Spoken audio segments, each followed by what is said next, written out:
Iksin, wag ganyan. Iksin. Tira mo yung kapatid mo. Ubusin mo lahat yan, ha? Liksin, ano ba yan? Tikim lang ng tikim.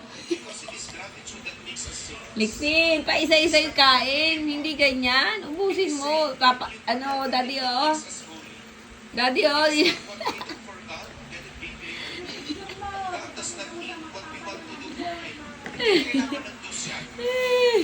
Because Christianity is not about telling people what to do for God.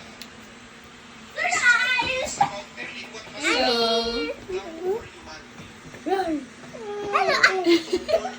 Inubos niya na lahat. Hindi siya plano magtira. Ala, Daddy, oh.